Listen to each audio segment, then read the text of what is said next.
আসসালামু আলাইকুম সবাইকে। আজকে রান্না করব চিংড়ি মাছের চচ্চড়ি। চলেন দেখে নিই কীভাবে রান্নাটা করি। প্রথমে হাঁড়িতে তেল দিয়ে দিলাম, এরপর আস্তে আস্তে পেঁয়াজ, রসুন কুচি, পেঁয়াজ কুচি দিয়ে দিব।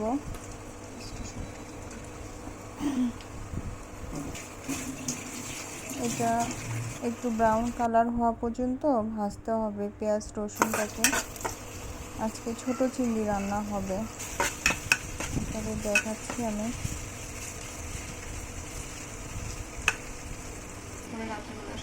চিংড়ি মাছগুলো আমি আগেই চিংড়ি মাছগুলো ধুয়ে পরিষ্কার করে রেখে নিয়েছি। এখন লবণ দিব পরিমাণ মতো।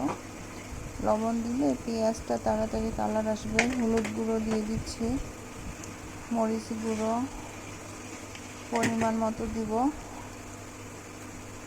ধনিয়া গুঁড়ো দিলাম।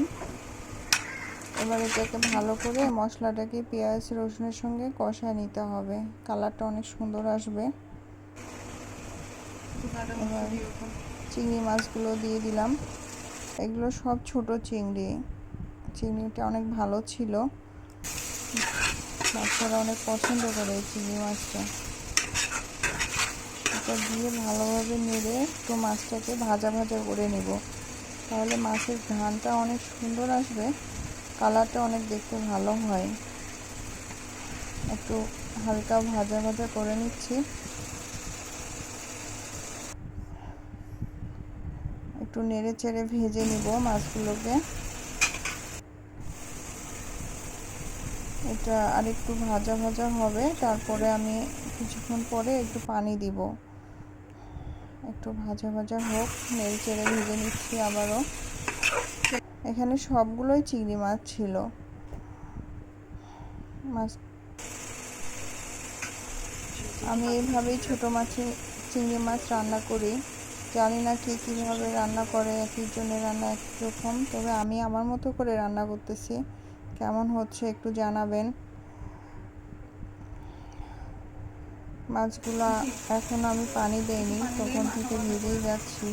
এবার পরিমাণ মতো একটু পানি দিয়ে দিব। পানি দিয়ে হালকা নেড়ে দিলাম মাছটা।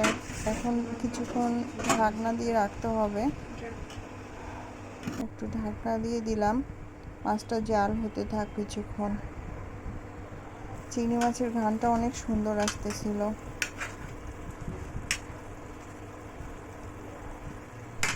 চিংড়ি মাছগুলো আসলেই অনেক ভালো ছিল। আজকে সকালেই নিয়ে আসা মাছ, মাছগুলো অনেক টাটকাও ছিল। এটা চিংড়ি মাছগুলো ছিল ডিমওয়ালার দেশি ছোট চিংড়ি যেটা থাকে না, ওই চিংড়িটা। সামান্য পরিমাণ জিরা গুঁড়ো দিয়ে দিলাম শেষের দিকে। আমার রান্না প্রায় শেষের দিকে হয়ে গেছে, একটু পানিটা টেনে গেলে রান্নাটা শেষ করে নিব। রান্নাটা কেমন হচ্ছে অবশ্যই জানাবেন কমেন্টে। আমি তো এইভাবেই রান্না করি। চিংড়ি মাছটা সবজি দিয়েও খেতেও অনেক ভালো লাগে, লাউ চিংড়ি অনেক ভালো লাগে, কিন্তু যেহেতু আজকে নিয়ে আসা মাছ, তার জন্য এইভাবেই রান্না করা। কালারটা অনেক সুন্দর আসতেছে মাছের।